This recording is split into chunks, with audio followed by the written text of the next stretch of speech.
And we're going to go live on Facebook to the Intimate Puja group. So let me just take 2 seconds and get that going. Takes a minute. So I just invite you all to have a deep breath and land here. Okay, maybe it's happening. I don't know. Well, there we go. Okay. All right. So welcome everybody. So excited for another daily intimacy. Tuesdays are really a lovely start to the week for me. And we're going to begin with a centering, a little brief meditation just to arrive here. Welcome to anybody who's here for the first time, and welcome back to everybody who comes each week. Such a lovely grounding place. So let's have a breath and gently close our eyes. Nice deep breath in through the nose, and you might exhale through your mouth. Let out a sound or a sigh. We'll do that again together. A nice deep breath.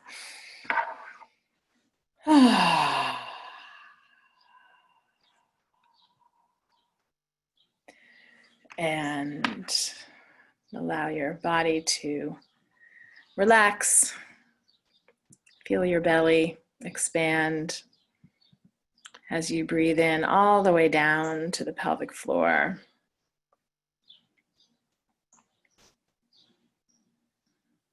And again, inhaling, bringing the energy up from the earth into your body, all the way up to the crown of your head. And exhale, release back down.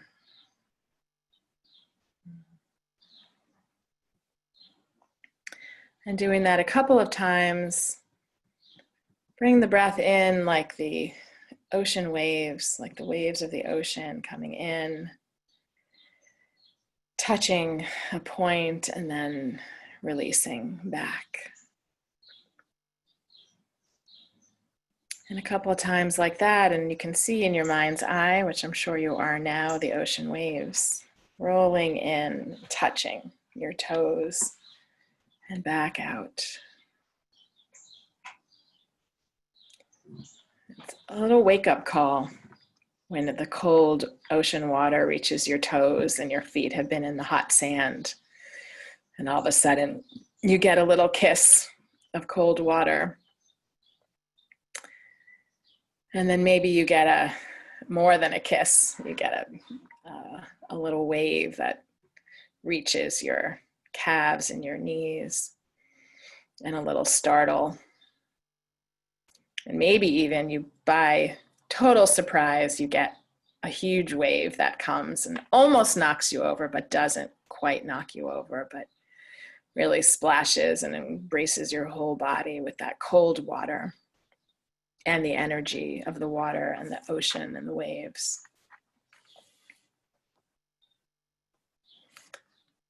I feel like this is a time of being woken up with that big wave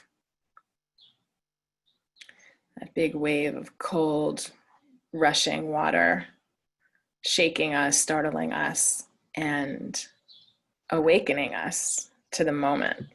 So you can't do anything else when that water comes but be really present. And so I invite all of us back to that moment as time goes on and things shift and come in waves and come and go. It's so important for all of us to stay on our toes, stay mindful, stay present. So perhaps that image of the water and the shock of the cold water bringing you right here can be something that you use as a reminder through your day. It's definitely not time for us to fall back asleep or pretend we're going back to something. There's only forward now.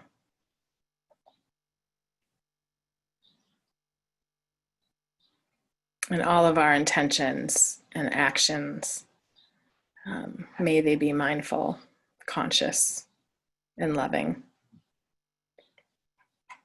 for everybody.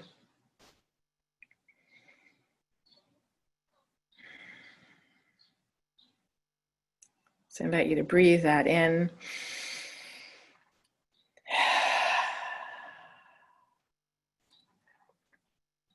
Breathe it in again.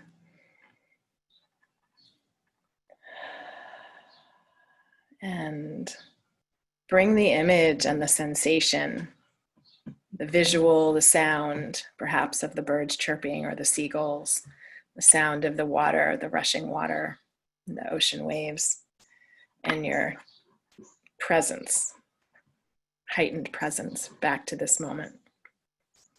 As you come back to the chair you're sitting in or wherever you are, and gently open your eyes and come on back.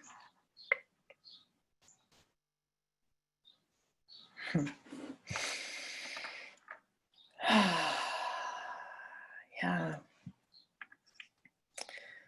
A beautiful group we have this morning. I just want to invite anybody who doesn't have their video camera on to please turn your video camera on. Thank you, Deepak. I appreciate that. Yeah, this is a space that's been very safe and continues to be very safe. And one of the ways we create that is by having the visual when you can. I know that certain people can't, but if you can, and I say that with however you are is perfectly welcome. You know, some people call in from their bed and they're still under the covers, and that's great. And however you are is how you are this morning. So all feelings welcome, all ways that you are in your home welcome. And yeah, just welcome, period. So I'm really happy today to have two dear friends I know you guys from two different places, and you know each other. We got Jessica Mortell and Ukumbwa, and I'm so excited that you guys have connected in this really important work of consciousness and consent. I'm going to say it that way. I know you're going to say it slightly differently, but consciousness and consent, conscious consent, consent that is conscious. It all works. It all works. So I'm going to unmute you guys in a second and let you introduce yourselves. And first, so people kind of know where you are in time and space, and just like a sentence about, you know, who you are. And just a reminder to everybody that this is always meant to be a community connection where people are engaged, asking questions, commenting. If you want to comment on something, please put me in the chat, and we'll unmute you. If you want to ask a question, also just say I have a question and we'll unmute you. We like this to be participatory the whole time, because learning is an embodied experience, and this isn't just about anybody just like talking at you. So just a reminder about that. Your comments are welcome, your questions are welcome, and I know that this will be engaging, no doubt. So I'm going to unmute Jess, or why don't you unmute yourself? And Ukumbwa, let me make you a co-host again because that got lost. There we go. Okay. Hi, you guys. Good morning. It's lovely to be here. Ukumbwa, do you want to go first? Okay, I will. My name is Ukumbwa Sauti, and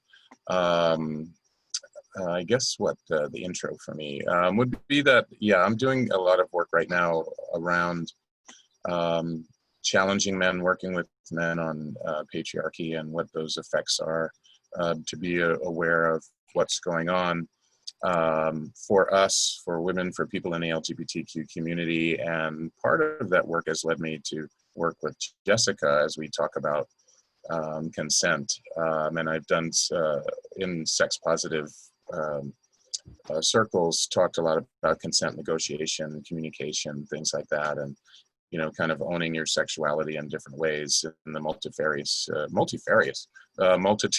ways that those can get expressed in our, human bodies. So that is what brings me to this place right now, and especially with Jessica. Mhm. I am so thankful to have you in my life and to be co-creating such powerful work together. Hi everyone, my name is Jessica Mortell. I have a very eclectic background. I'm a civil engineer, still work part-time for Neighbor Ways Design, and about 4 or 5 years ago I started studying Tantra, which led me to energy medicine, and then I started working with Bryn Bishop. I was her assistant while I was reflecting on this morning. She really helped me through a challenging transition in my life, figuring out what I wanted to do when I left corporate. And it was really powerful to do the Wheel of Consent work with her. And that has been a launching point for me. I had a lot of negative, challenging experiences in college, a lot of sexual trauma. And I set an intention back then that I wanted to help rape victims. I wanted to empower people, and I wasn't sure how. And when I found the Wheel of Consent and consent education in general, sex positive communities, Tantra, mindfulness, things just started to click all into place. And now I have the great privilege and desire to spread this work with Ukumbwa. And we are moving into the public realm right now. We have a workshop coming up, which we'll talk about later. And ideally, we'll be working in the university setting. That is close to my heart for many reasons. So we're really excited to be here with you all today. Thank you for having us. Yeah, thank you so much. Mm-hmm. Yeah, I'd like us to kind of engage with everybody right now on what is consent. What are people's ideas about consent, and what does it mean to people? It's often a term we can call very broad, obviously, but what is that word for people, and what does it mean to you?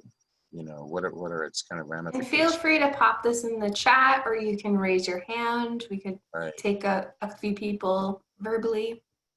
Mm-hmm. What does consent mean to you?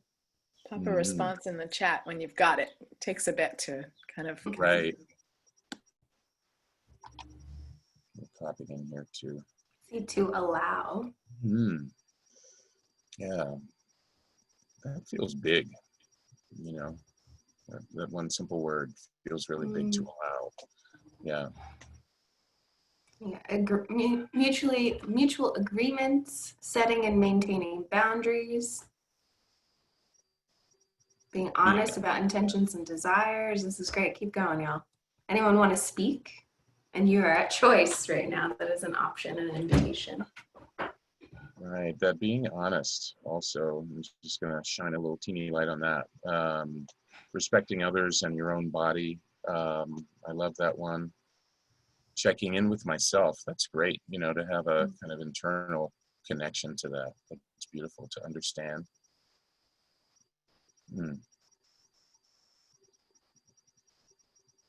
Sharing boundaries, fears, and desires. Yeah.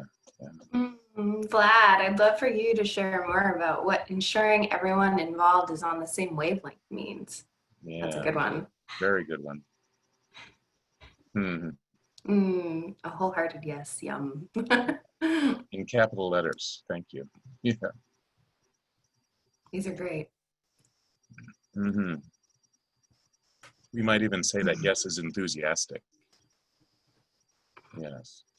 And Robyn, I'm not seeing the live on Facebook. I see the recording, just an FYI. Thanks. I'll try it again. Asking or being asked for permission, and giving, receiving, or giving it. Wow, that's really great. Yeah, there's so many really good contexts for this. And I would say it's all right, and it's all workable, and it all works in these kinds of ways of giving form and function to consent in the ways that you have.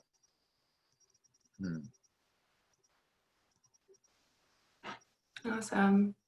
Well, keep them coming. Especially, I'd love to talk more about the wavelength thing. And that for me is about information. And that's come up recently. I like to see consent as an ongoing conversation where you get to practice setting boundaries, asking for your needs and desires, and it's a mutually negotiated agreement between multiple parties. So this can ebb and flow and change. And I know why I came to this work was because I really struggled with my boundaries and knowing what I wanted. So these are all really great answers. Ukumbwa, do you want to add anything for what consent means to you? Yeah, I am actually going to resonate with that wavelength concept too, because it reminds me and reminds us, I think, that consent is a continuum, like you're saying, Jessica, that it's a process that continues through our relationship dynamics, through the times where we connect, the times that we break away and connect and break away and connect. That there's this wavelength that shifts and changes frequency. Some of the things that we need and want and desire shift and change. So, as you were saying, Jessica, this importance of communication and restating and refeeling things is really important. Not anything stays monolithic and like in stone through the process of consent. It's very fluid, very human, very flowy, or it can be very flowy. So I think that the term wavelength really means a lot, and I really appreciate that being said. And yes, that there's this ongoing conception that we can communicate what's changing and growing and what's important to us. Because and I also come from a background of having my boundaries broken, and also became very deeply aware at one point in my life that all the women in my life had their boundaries broken through harassment or rape or assault of some sort. And it was very profound to have that awareness and know that, and begin to know at that time that some real work needed to be done between people and to look at patriarchy and men's violence, male violence against women and the LGBT community, and the very keen relationships that we're trying to build that are safe and loving and full of pleasure also. Yeah, that word safety keeps coming up in this work for me. I've been working with JWoww around language. For any of you who haven't checked out Planet JWoww, she has an amazing global language of inclusion and empowerment that I have begun to infuse into my own language. And the idea of meeting as sovereign beings, sovereign to sovereign, employing our own agency over our domain. These words have meant so much to me in reclaiming what my desires are, what I want, my no, all of these different aspects. Like, this is such a large topic. And why are we talking about this? Why is this so important, especially with what's going on in the world today with Corona and Black Lives Matter and racial and social justice issues? The land that we're on, like thinking about the bigger picture of things around choice. Really, this is all about choice for me, and being at choice, living a life consciously at choice. Mm-hmm. Yeah, and thank you for all of that. And it also reminds me of how consent is a personal thing between two people, two or more people, could be three or four, for kind of a transactional connection or a relationship connection, more long and ongoing. But it also runs the spectrum, as you were saying, to land and social justice. And I always think of pipelines around this, that pipelines are an issue of consent. And oftentimes consent is broken, especially around Indigenous land and Indigenous lives, so that our conception of consent, I think, has to be large, has to be big, and understand even the largeness of what it is. As we talk about personal justice, personal safety, it's large there too, but it's also large in the concept of nations and societies and communities. So again, that's why Jessica and I have launched into this work together. And I think we also want to kind of touch on a little bit, if we can, what does the concept of consciousness mean to us too? And I appreciate that there's more chat things coming up, and we'll try to attend to all of those too. And thank you for that. What is the term conscious? Why are we talking about consciousness and consent? What does that mean to you also? And I appreciate, Robyn, that you kind of put it in different ways, kind of move those two words around. I think that was very helpful, actually. So we just wanted to kind of get a sense from people. What is your take on that word consciousness around consent? What might that mean to you at this time? And would anyone like to speak? We can unmute you. Yes. And Robyn, if you feel like you want to jump in at any point, feel free. Oh, I will. Yeah, it would be lovely to hear if somebody wants to speak about or just sort of be thinking and speaking about that word consciousness. It's an interesting one. When I use that word with my son, who's 22, he has a whole other, which I can't even articulate, but the way that he holds it for himself is quite different. Thanks, Emily. Why don't you go ahead and unmute? Well, I just read The Power of Now before I learned about Tantra stuff. The way I've been interpreting it is that you kind of lead your mindset with your heart, like with love, like just being aware of how other people might be feeling. I don't know. So hard to explain for me. It is hard to explain. That's part of the reason why we ask this question. It's like this, ambiguous term, consciousness. And we all want more consciousness and to expand our consciousness. And what does that actually mean? So thank you for sharing. Mm-hmm. Anyone else? Andrew? Hi. Consciousness is a big word too, right? It's huge. So in this context, it makes me think, in the context of consent, it makes me think that sometimes I kind of give away consent, even without knowing I'm giving away consent or something, or I'm not looking for it. I'm not in the now, examining it in the moment, or recognizing that there's a need for consent or something like that. Yeah, that's tremendous. Yeah, I appreciate that you pulled it inward. Like how you're giving up consent. And maybe complying with something, with someone's wishes rather than consenting to it.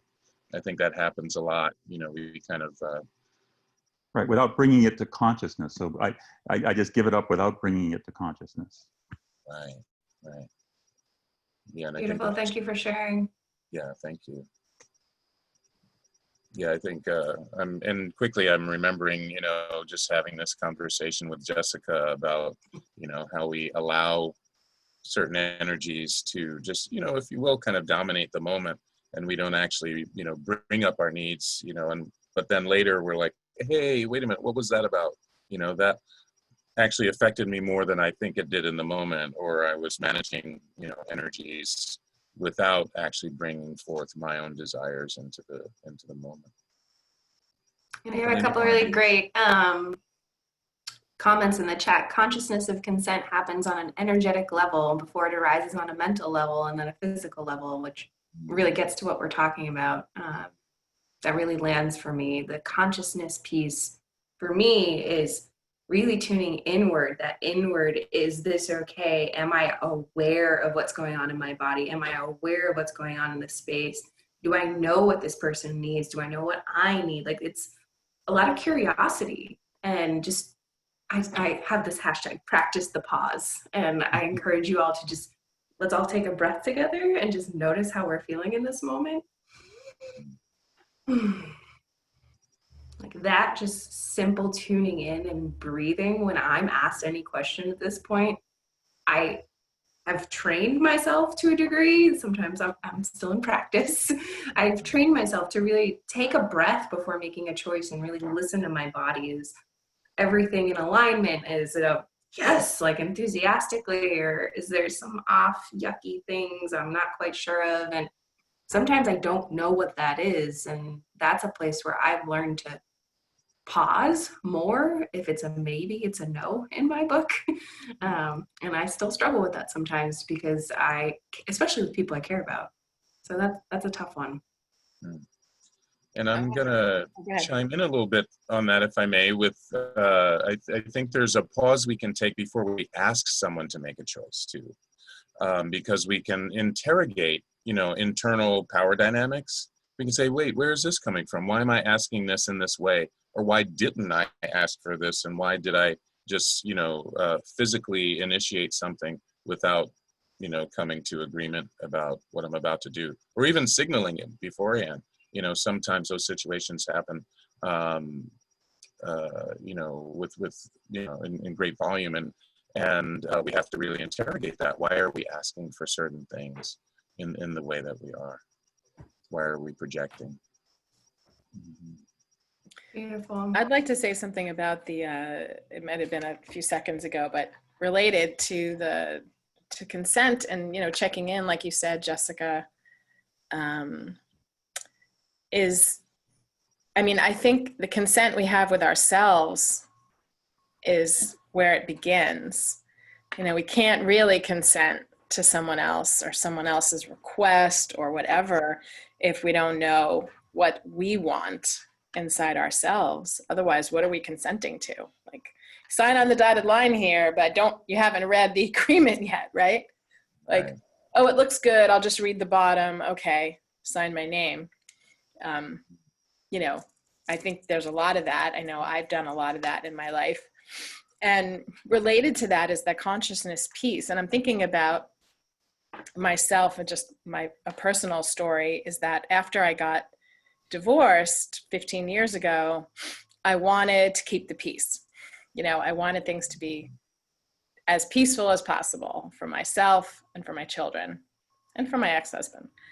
But mostly myself and my children were my main focus, but for the whole system, And I made a lot of sacrifices in the name of peace, thinking that sacrifices and sacrificing was peaceful. And I was consciously consenting to whatever the things are. It doesn't matter the details. But the point is that that's not conscious consent, that's sacrifice. And because I wasn't clear at that time 100%,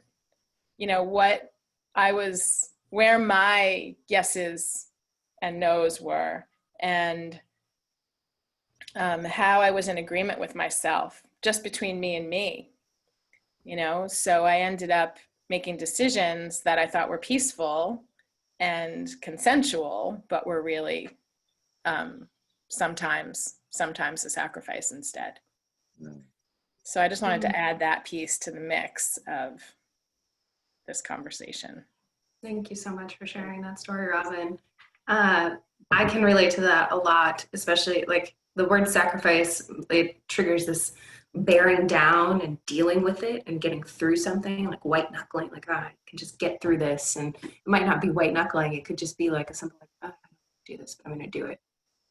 Can anyone else relate to that feeling? Veronique wants to, I think you want to unmute and chime in. Yes, please. Yeah. To expand on that, I think there's a level of emotional detachment that comes with this, like, checking in part, where we need to kind of take one step away from how we feel, what we're being, driven to do out of our feelings, emotions, whether it's like lack of discipline with ourselves, too much discipline with ourselves, or how we're approaching other people, defaulting into, comfortable patterns that are really created and built off fear and insecurity, and taking that one step out. I know we all talk about like going in. To me, it feels like taking a step out while we take that step in, to really look at it from a different perspective and see what may have led us to kind of making that decision, and how can we then consciously change it. Shh, guys. How can we consciously shift that before just automatically keeping going in the kind of loop that we're in. And visually, to me, I always come back to that spiral where it's like you reach that same point in the loop and then you get that opportunity to shift and go a notch, you know, shift your track so that you're on that loop, but you're not repeating, you're elevating, you're evolving. And I've just, yeah, I feel like this last month that has like hit me in the face in so many ways. It's been so beautiful to really see. I am loving popping on, and that's exactly where we're all at in here. So thank you. Mm-hmm. Thank you for that share. And just want to acknowledge the little people that are I was there gonna say. for Anik. Yeah. Yeah. Thank you for having them here. I was just going to say the same thing. Thank you for this. Thank you for the lovely children's presence. Beautiful. Was there another hand I saw up that someone wanted to share something? Anyone else? Okay. I know Doug? I see Doug raising his hand. You can unmute yourself. Yeah, it just seems to me when I think of consciousness, it seems kind of like it's on two levels, or at least two levels. And one, I think a lot of times when I think of consent, I think of like a gut feeling, like, do I want this? Do I not want this? But then there's also like a more like thought out, rational kind of level where you're more at a level of self-understanding, like really like knowing what you do want in a way that you've reflected on it. And it sort of seems like both of those could be useful, because your intuition tells you a lot, but then reflecting on it and thinking it out in more of a rational way, and not just sort of being aware of what you want out of a situation in general, that could kind of guide you in a different way. And maybe like both of those two things together would help kind of make you make a more conscious decision. Beautiful. I'm hearing the gut intuition and the rational mind. Those two parts are really important. Mm-hmm. Is that a good reflection? Yeah. Awesome. Thank you for sharing. We can take one more on consciousness and consent, or just any reflections up until this point. Anyone else? Mm-hmm. All right. Well, feel free to chime in at any point. Oh, Mitch.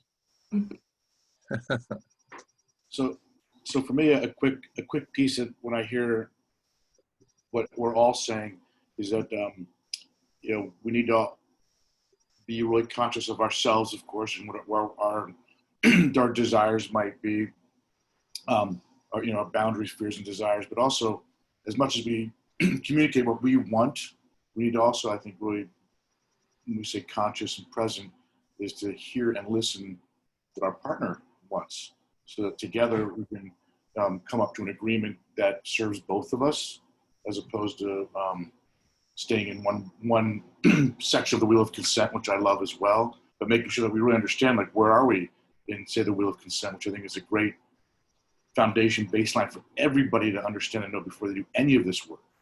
And I welcome everybody to, learn a lot more about it. I find it took me a while to get it, but once I got it, I'm like, oh my God, like this is what we all should know, that we can apply to life, not just, tantric life, but just life.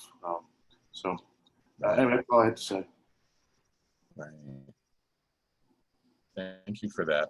Yeah, it reminds me also, a number of your comments and input remind me that Jessica and I have this kind of graphic relationship with a lot of this content. And so we've talked about, Venn diagrams. What is the Venn diagram of a connection between two or more people, or two or more communities? And, kind of the infinity symbol, that cycles around and comes back to both people's or all people's needs and desires and things like that. So, what is that place where, our needs and desires meet? And, ideally, that would be great if there's a total kind of fusion of those. We know that doesn't really happen all the time, if at all sometimes, but it's a way of thinking about that, about how do we really, bring ourselves together to have these moments of beauty, of desires met, of things fulfilled, our hearts fulfilled, and of safety also. I think that word that, and remembering Jessica saying it, that word safety is so important, especially when we live in a world full of stereotypical harm, these ideas about how we're supposed to relate, and without the consciousness of what that means when we do, when we assume we're supposed to do a certain thing with a certain person at a certain time, and I think that comes up a lot with our this new consciousness hopefully being raised within the pandemic. And Jessica and I wanted to kind of inquire into people about what are some of the things that are happening for us within this context of the pandemic, and what are some of the challenges that are being raised around space, around needs, and things that are coming up then. So yeah, we want to kind of get a sense for people around that too. Can you ask that first question again, Ukumbwa? I feel like there was 2 questions in there, and I wonder if you said the first one. Yeah, I might do that. I'm a very watery person, so I can add lots of content to things. Totally Yes. fine. I do the same, but just to Right. get responses. Oh, and Emily says she'll share. So yeah, maybe if you form the question again, I'll put it in the chat. Yeah, what is coming up for people around consent, around their personal needs, and what the realities of the pandemic are for us, that we're now being asked to spend time in limited spaces with each other. And as it came up in our conversation, some of the intimacy that we've generally gotten from maybe 20 or more people in our lifetime, in our general daily life, is now being required from 1 or 2 or 3. But what are some of the things that are coming up for people around consent and their personal needs within the pandemic? Emily, feel free to unmute yourself. You can go. Great Please question. So this, what I was about to share, is more to do with the protests, but I belong to a photo association, and I've been writing a letter to them for 2 weeks, and I finally sent it yesterday, because it's white male dominated, and I've been trying to advocate for women's stuff and Black people, people of color. We're just very heteronormative. Thank you. Too. So I ended up leaving, but now I'm writing a letter to them.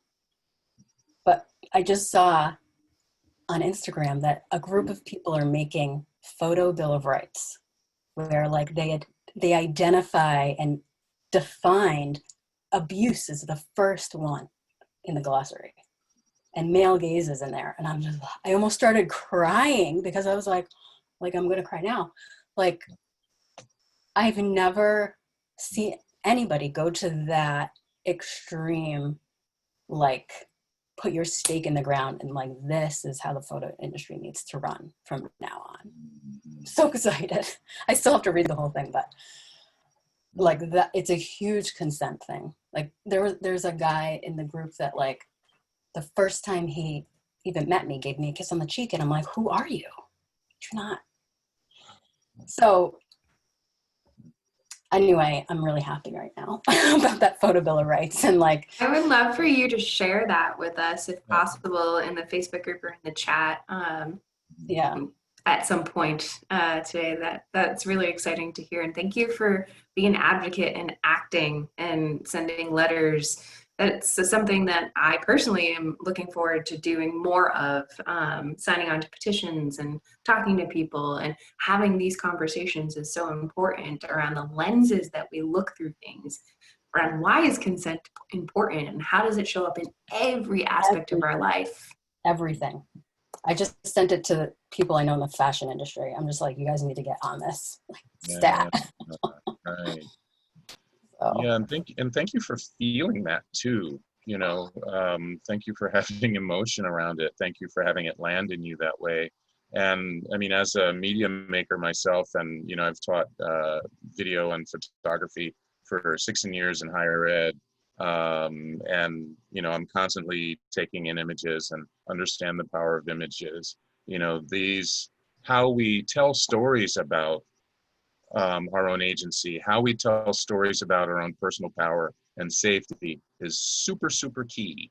You know, and so yeah, what you're talking about just has such wide ramifications for what good can come from it and what power can come from it. How do we visualize these kind of ideas of consent and yes, and abuse and other kinds of concepts? What do they look like, you know, so that we understand them deeper in the human way that we work? You know, images, you know, I think of cave paintings, you know, and how powerful they were, how necessary they were, you know, and whether that all the way to the Mona Lisa or to a statue from Burkina Faso or something like that. You know, this is all very important to us. So that story has to be told that way, you know, and I so appreciate you offering that in this moment. That's powerful. Mm. Yeah, Happy thank you, to share. Emily. I just put it in the chat if you guys want to. Perfect. Thank you so much. Yeah. Yay. Is there anyone else who has not spoken yet that would like to share what are some consent issues that have been coming up for you during the Corona times, during these amazingly transformative, it feels like 2020 has been like 5 years already. Is anybody seeing too much of someone you love? You know, are you running into them too much? You know, you getting into the freezer section of your refrigerator, you know, or are you being asked of things that weren't being asked of you before? You know, it could be, you know, a lot of things that may come up. Yeah, and Matthew has a question while people are thinking about that. Amy says me. Amy, do you want to unmute and speak, or is that just a me? I have been. Yes. No, yes, I would like to unmute and speak. Oh, there you are. Hi, good morning. Hi, Amy. Hi, Jess. I haven't heard you mention yet, but there is a new wheel of consent for video online.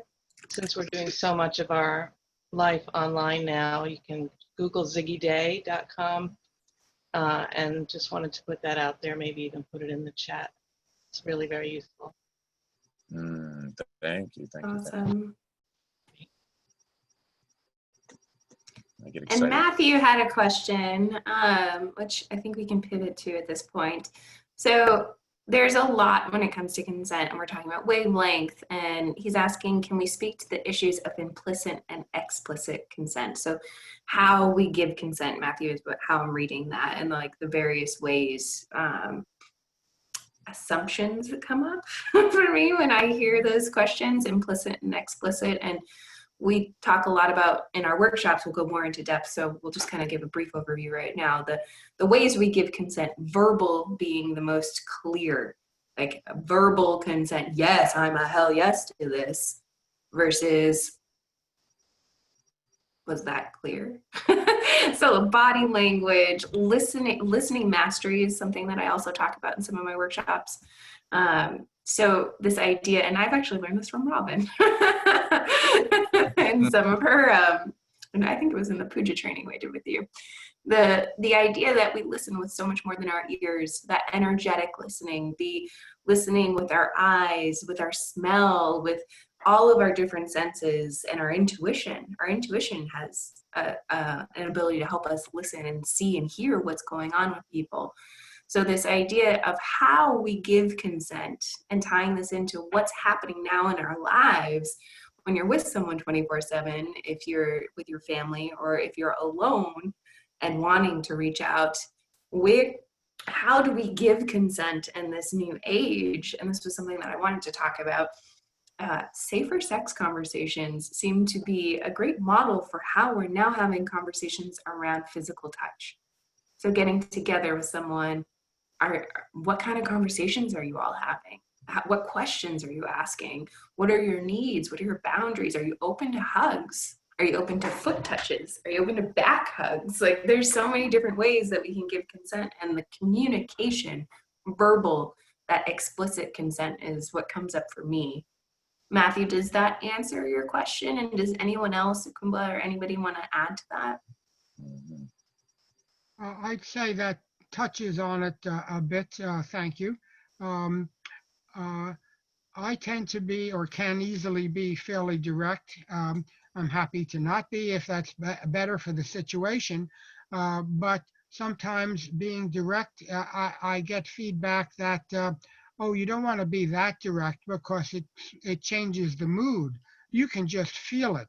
Well, I'm happy to feel it and do my best at being at trying to accurately interpret it. But is that consent?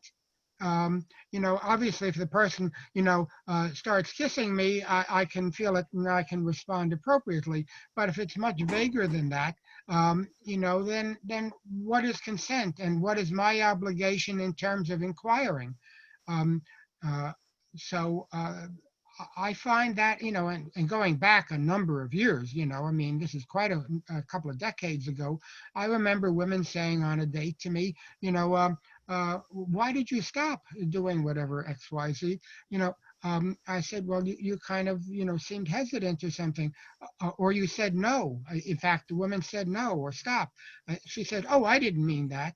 Well, I mean, it doesn't happen nowadays, but at least I haven't encountered that.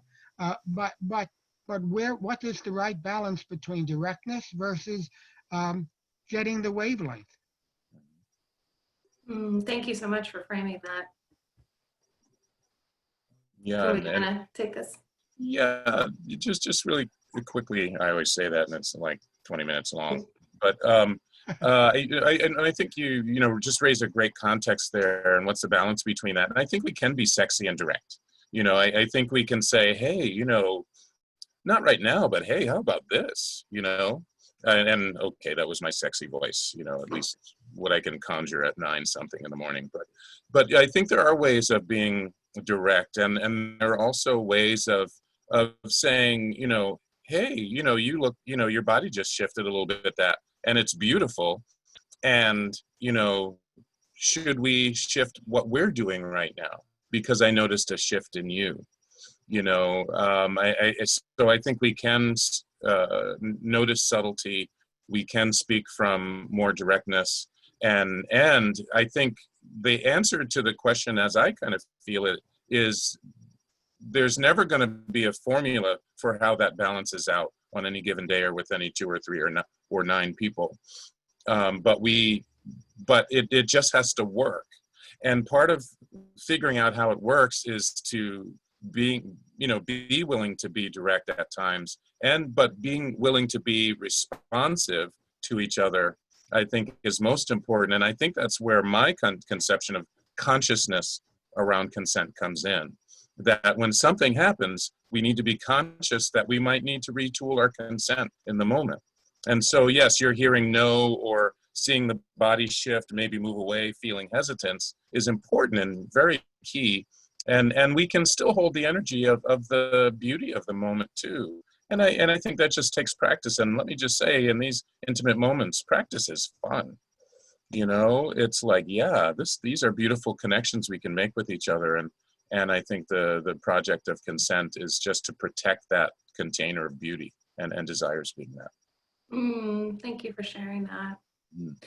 The big piece that came up for me is context. So there's so many ways we can interact with each other. And are we on a date?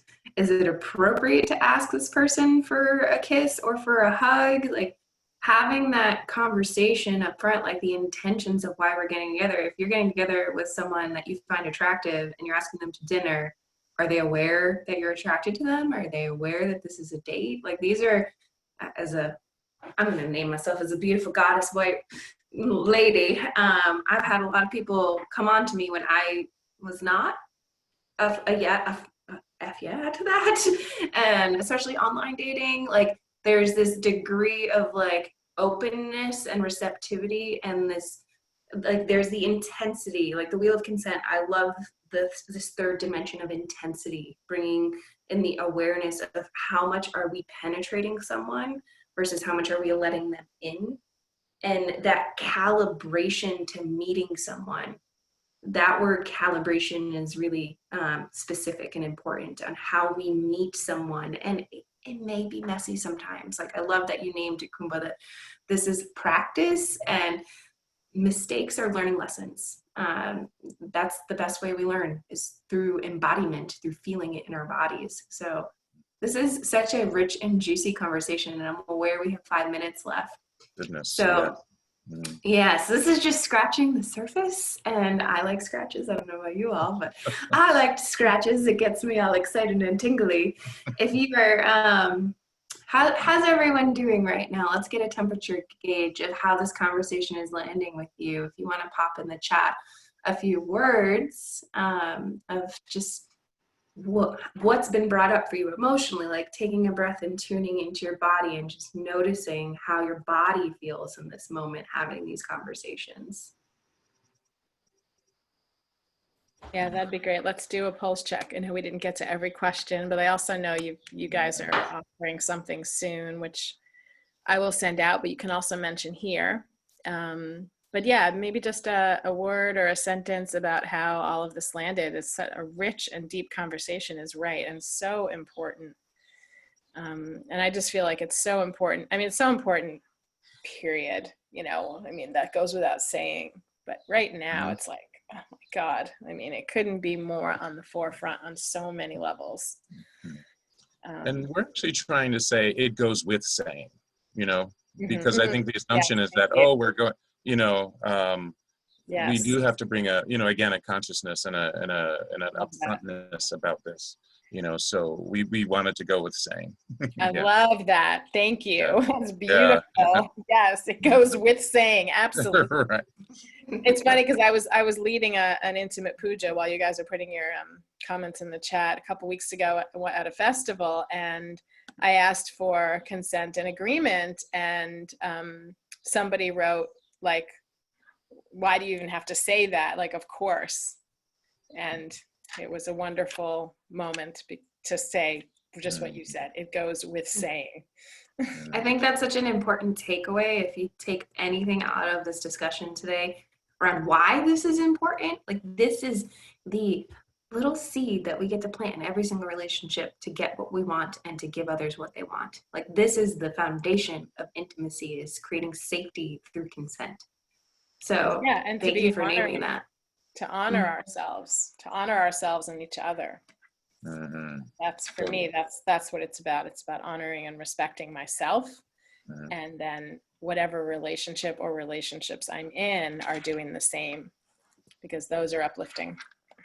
Right, and it also makes me think of the communal level, the national level. You know, how do we make, you know, a whole group of people, a whole community's needs met? You know, how do we do that? You know, that's exciting to me too. You know, that's like, oh, that's a party. You know, that we could actually meet the national needs of people. It's like, what? You know, but you know, how do we, you know, ascribe the dynamics of consent, you know, to these larger areas that also include our personal, you know, needs and desires. Can I ask a quick question? We have 2 minutes, so if you can ask it in 15 seconds, yes. When you have to make a choice to either be disrespectful to yourself or disrespectful to others, how do you make that choice? It's a wonderful question. So to repeat this really challenging question in the last 2 minutes, when you are faced with disappointing yourself or someone else, how do you make that choice? And for me, that is a great place to practice the pause. And I ask the question, what would someone do who loves themselves? Beautiful.